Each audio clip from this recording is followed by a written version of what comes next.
Join us now, Douglas Holtz-Aiken, president of the American Action Forum. So initially, we just indiscriminate lending. We wanted employees to keep their jobs.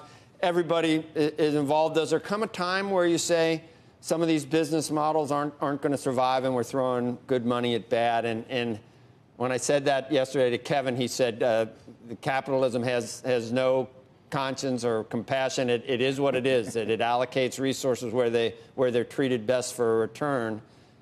There's a middle ground. I mean, it's nuanced, isn't it, Doug?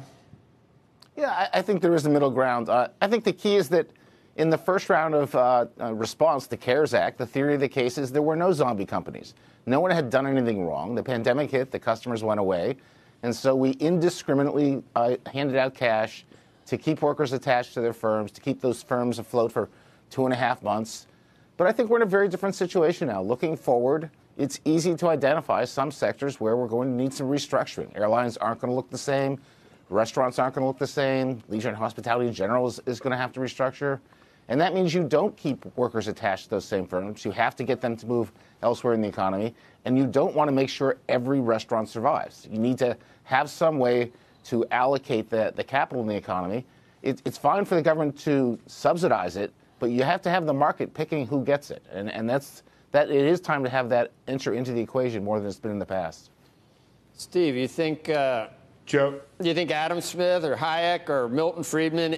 Let's go back to the financial crisis, where it could be argued that some of it was brought on by some bad players themselves. Should we have found a bottom really quickly? Some people, Rick at times has said, just let the system clear and we'll come back more quickly and get rid of the bad actors, and that's the way it's supposed to work. Should that have happened? Should it happen now?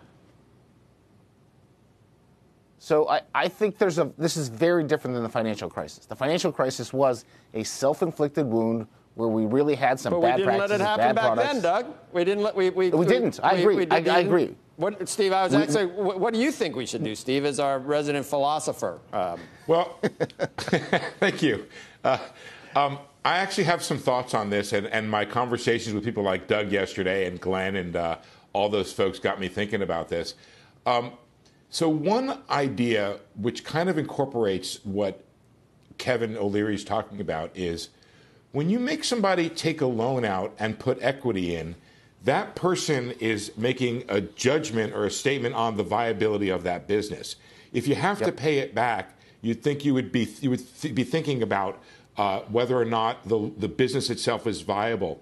In this regard, the private sector, or in this case, the private entrepreneur, would be making the judgment as to the viability of the business and not the government.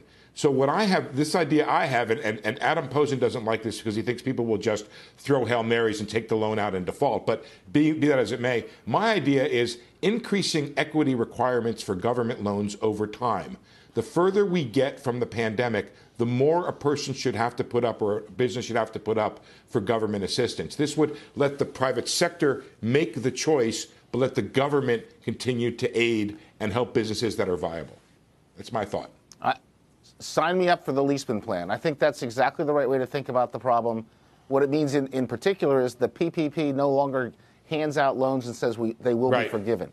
It makes loans, and it makes them on stricter terms as time goes on, and we allocate capital based on the viability of businesses, because the sad reality is not all of them will make it. And we need to start accepting that fact and encouraging those workers who are in businesses that will not make it to look elsewhere, support them for their job search, and let the economy restructure. It's going to happen. And there's creative destruction that's being engendered by the crisis itself. I don't want to pick on Golden Corral, but maybe you would have given them a PPP, give them a PPP before the pandemic. Is there a big enough sneeze screen for anybody in the world at this point? At the salad bar, at the Golden, is anyone ever going? Should they have gotten? Should we have tried to keep those employees?